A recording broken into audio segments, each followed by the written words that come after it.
India அமைக்கும் ரகசிய சுரங்கப்பாதை, பாகிஸ்தான் அதிர்ச்சி. சுரங்கப்பாதை மட்டும் முடிந்துவிட்டால் பாகிஸ்தான் கதி அவ்வளவுதான். ஒரு துப்பாக்கி குண்டு கூட பயன்படுத்தாமல் பாகிஸ்தானை பழிவாங்கிய இந்தியா.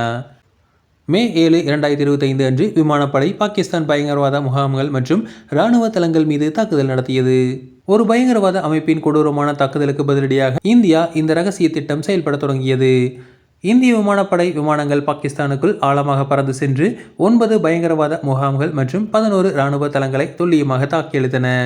பிரம்மோஸ் ஏவுகணைகள் மற்றும் ரஃபேல் ஜெட் விமானங்கள் பயன்படுத்தப்பட்டு ஒரே இரவில் 100க்கும் மேற்பட்ட பயங்கரவாதிகள் மற்றும் பாகிஸ்தான் வீரர்கள் கொல்லப்பட்டதாக தகவல்கள் வெளியாகியுள்ளன.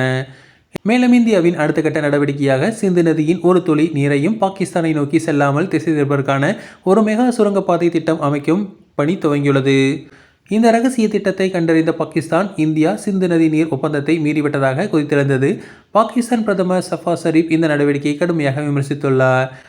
ஆனால் மத்திய ஜல்சக்தி அமைச்சர் CR பாட்டீல் உறுதியான குரலில் சிந்து நதியிலிருந்து ஒரு துளி நீர் கூட பாகிஸ்தானுக்கு செல்லாமல் இருப்பதை நாங்கள் உறுதி செய்வோம் என்று அறிவித்தார்.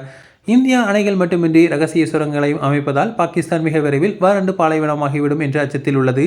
அமெரிக்காவின் உதவியுடன் பாகிஸ்தான் இந்தியாவுக்கு எச்சரிக்கை விடுத்தாலும் இந்தியா அதை கண்டுகொள்ளவில்லை. இந்த நிலையில் மேற்கு நதிகளான செனாப் மற்றும் ஜீலம் ஆறுகளிலிருந்து வரும் நீர் இந்த சுரங்கங்கள் வழியாக வேகமாக பாய்ந்து பியாஸ் மற்றும் சட்லஜ் நதிகளுடன் இணைக்கப்பட்டு அங்கிருந்து ஹரிகே பகுதிக்கு அனுப்பப்படுகிறது. இந்திரா காந்தி கால்வாய் வழியாக ராஜஸ்தானின் பாலைவனத்திற்கு நீர் கிடைக்கிறது. பஞ்சாப், ஹரியானா ஆகிய 2 மாநிலங்களிலும் உள்ள சட்லஜ் மற்றும் பியாஸ் நீரால் இந்த மாநிலங்கள் விவசாய நிலங்கள் செழிக்கின்றன. கூடுதல் நீர் கங்கை கால்வாய் வழியாக யமுனையை அடைந்து யமுனா நதியை புதுப்பித்து டெல்லிக்கு குடிநீரை உறுதி செய்கிறது. மேலும் வெள்ளம் கட்டுப்படுத்தப்படும், நிலத்தடி நீர் உயரும், மின் உற்பத்தி அதிகரிக்கும்.